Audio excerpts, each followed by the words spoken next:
20 years of exhilarating live sports, rocking concerts, and memorable community events have made Desert Diamond Arena what it is today.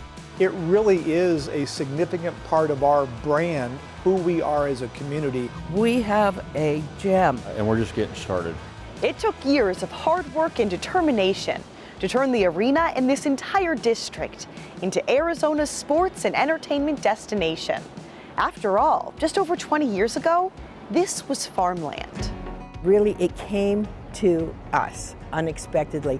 I got a call one weekend from a friend who was working with the developer and the owner of the Coyotes hockey team and looking for a place to build an arena and build some great economic development. Former Mayor Elaine Scruggs says the developer was initially looking at the site of an old shopping center, Valley West Mall. So he got in a helicopter, flew over the property to check it out, and instead found 220 acres of raw land still being farmed right next to the new 101 freeway, and he said, this is where I want to be. We were not big on sports at the time. The idea of bringing another economic driver to the city of Glendale was appealing, and we knew we were taking a chance, but we decided collectively to go ahead and okay the deal.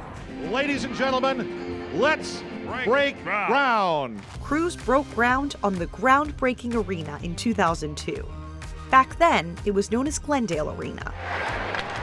In the early years, Coyotes hockey skated into the limelight, but with one of the best sound systems in the country, concerts quickly took center stage. From Elton John to Pink, Kiss to Katy Perry, top artists from around the world make stops here.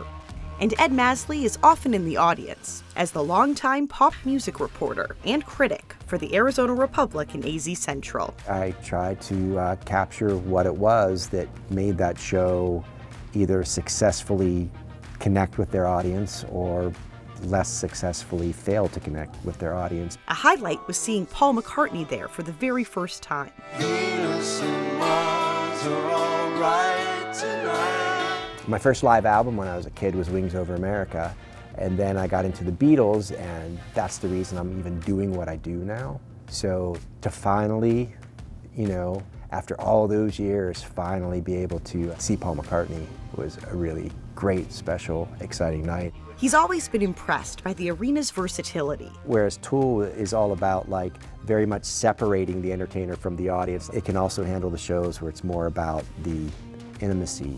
Like those early Taylor Swift shows where she wants to make that one-on-one connection. And the variety of events just keeps growing, Glendale Mayor Jerry Wires explains. I really can't think of too many things that we haven't had here. Comic-Con, Stan Lee coming out here.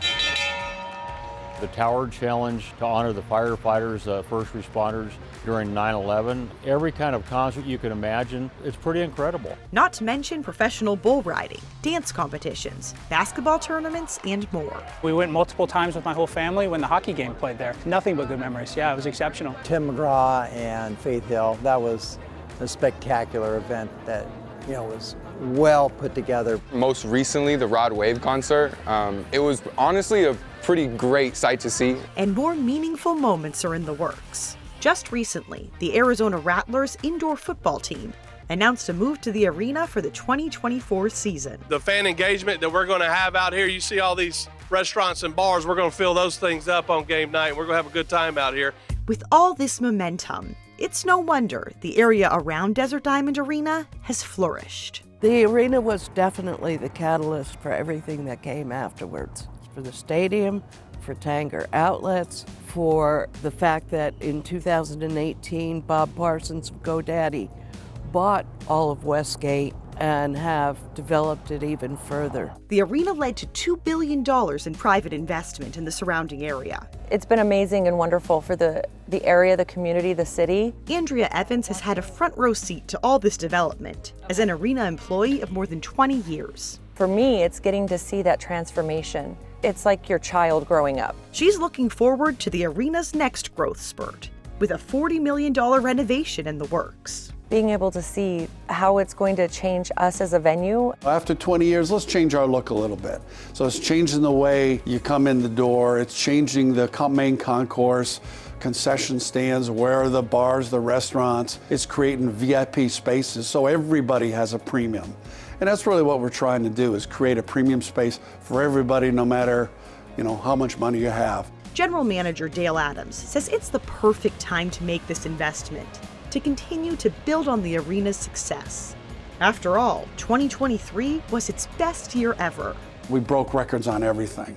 Number of events, total gross ticket sales, total attendance. A win not only for Desert Diamond Arena, but the entire city, explains Glendale City Manager Kevin Phelps. The better year they're having means the more people that are coming into our entertainment district, the better our hotels are doing in the district, the better our restaurants and all of our activities are doing. 2 decades of dedication built to this moment. And the best is yet to come. Got a lot of special memories here, a lot of good times. We just want to keep those going. I want people to feel as proud as I am of Glendale, of this arena, of the Westgate area. We just think it's a very integral part to having what we believe will be one of the most dynamic sports and entertainment districts in the entire country.